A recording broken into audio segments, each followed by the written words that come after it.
ان کا سوال یہ ہے کہ اللہ تعالیٰ نے قرآن مجید میں سب سے پہلے پڑھنے کا حکم کیوں دیا ہے؟ صحیح سے سمجھائیں۔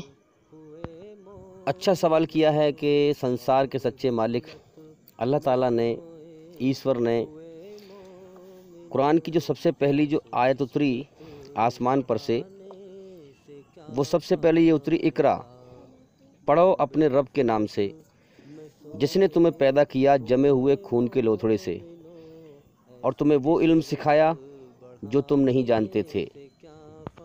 اس کا مطلب یہ ہے کہ اللہ تعالیٰ نے ہمیں لکھنا پڑھنا سکھایا اور پھر ہمیں جیون دے کر جیون جینے کا طریقہ سکھایا، ہمارے اندر اپنی رچنا کو رچا، اپنی اچھائی میں سکون رکھا اور شیطان کی برائی سے نفرت رکھی، جنت کے شوق، جہنم کے خوف۔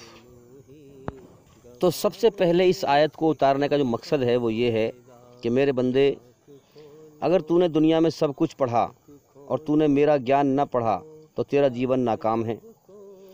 میں نے تجھے پیدا کیا، تو کچھ نہ تھا، تجھے میں نے انسان بنایا، جیون کی شروعات کرائی، تیری جان میرے قبضے میں تجھے کھلا رہا ہوں، پلا رہا ہوں، سب کچھ میں نے دیا، اور تو نے اس جیون کے سفر میں، جیون کے سمے میں دنیا کے کھیل تماشے میں ہی لگ کر جیون برباد کر دیا۔ تو نے سچ کی طرف غور نہ کیا، یعنی سچ اللہ کا ہے، اچھائی اللہ کی ہے، اسی لیے اللہ نے اپنی اچھائی میں ہمارے اندر سکون رکھا ہے۔ یہ نشانی ہے اس بات کی۔ حالانکہ برائی کو بھی اللہ نے ہی پیدا کیا ہے، ہمارا امتحان لیا ہے۔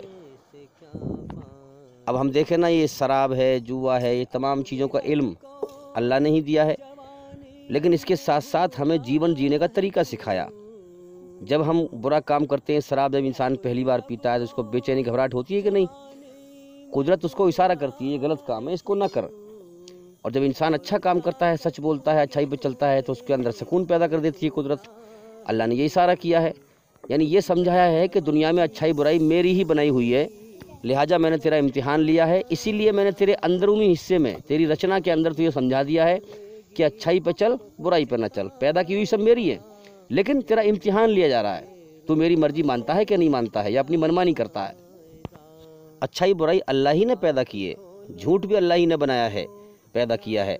تو اب ہمیں دنیا میں اچھائی برائی کا پیدا کرنے کے بعد ہمارے اندر تو ہمیں سمجھا دیا ہے نا، اچھائی میں سکون رکھ دیا ہے، برائی سے بے چینی گھبراہٹ رکھ دی ہے، ہمیں جیون جینے کا طریقہ سکھایا، برائی پہ نہ چل، اچھائی پہ چل، اچھائی پہ چل کر میری کھوج کر کے مجھے راضی کر کے آ، میری بنائی ہوئی رچنا کے آدھار پر۔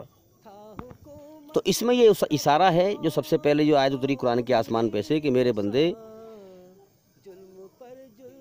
اگر تو نے سب کچھ پڑھا اور میرا گیان نہ پڑھا، میں نے تجھے سب کچھ دیا، تو تیرا جیون ناکام ہے۔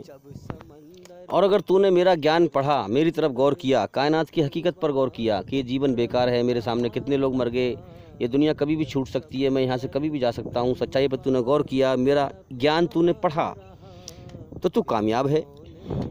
اور دوسرا اشارہ یہ ہے کہ میرے بندے، میں نے تیری رچنا کے اندر اپنی اچھائی میں اور سچ میں راحت رکھی ہے، سکون رکھا ہے، شانتی رکھی ہے، تو لہٰذا میری سچائی کو، دنیا میں سچائی اور اچھائی چاہے جس روپ میں بھی ہے، سب سنسار کے سچے مالک اللہ تعالیٰ کی ہے، جس نے ہمیں بنایا ہے، جس نے ہمیں پیدا کیا ہے، جو ہمارا امتحان لے رہا ہے۔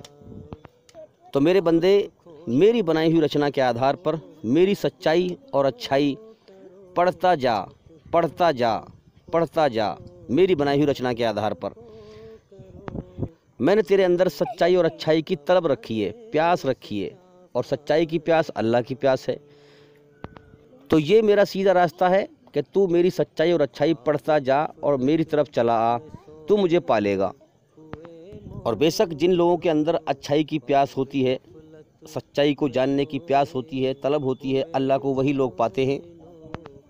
تو سچائی جیون کی سچائی ہے، کائنات کی سچائی ہے، ہمارے بنانے والے مالک کی سچائی ہے اور اچھائی ہے۔ اس سچائی اور اچھائی کو پڑھتا چلا آ، میری بنائی ہوئی رچنا کے آدھار پر میری طرف بڑھتا چلا آ، تو مجھے پالے گا۔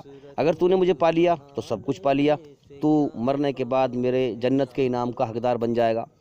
اگر تو نے مجھے کھو دیا، تو نے مجھے نہ پایا، دنیا بٹورتا ہوا مر گیا جیون کا سمے برباد کر کے، تو ناکام ہو جائے گا۔ اگر تو نے مجھے کھو دیا تو سب کچھ کھو دیا۔ تو بھئی اللہ تعالیٰ نے سب سے پہلے جو پڑھنے کا حکم دیا ہے، اپنی اچھائی اور سچائی پڑھنے کا حکم دیا ہے کہ میں نے اپنی اچھائی پر چلنے کا تجھے اشارہ کیا ہے، تیرے اندرونی حصے میں، رچنا کے اندر اچھائی میں سکون پیدا کر دیا ہے رچنا میں۔ تو تو میری اچھائی اور سچائی پڑھ، تو مجھ تک پہنچ جائے گا۔ اسی لیے میں لوگوں سے کہتا ہوں، اللہ کی طلب، اللہ کی پیاس میں غور کرو، نکلو، محنت کرو، اور دنیا میں جتنے بھی دھرم ہیں، جتنے فرقے ہیں، جتنے مت ہیں، سب کی سنو، اچھائی کو لے لو، برائی کو چھوڑ دو، اللہ کی طلب میں آگے بڑھو، سچی نیت اپنا کر کے، پھر دیکھو اللہ تعالیٰ آپ کو کیسے اپنی طرف کھینچتا ہے۔ امید کرتا ہوں کہ سوال کا جواب ہو گیا۔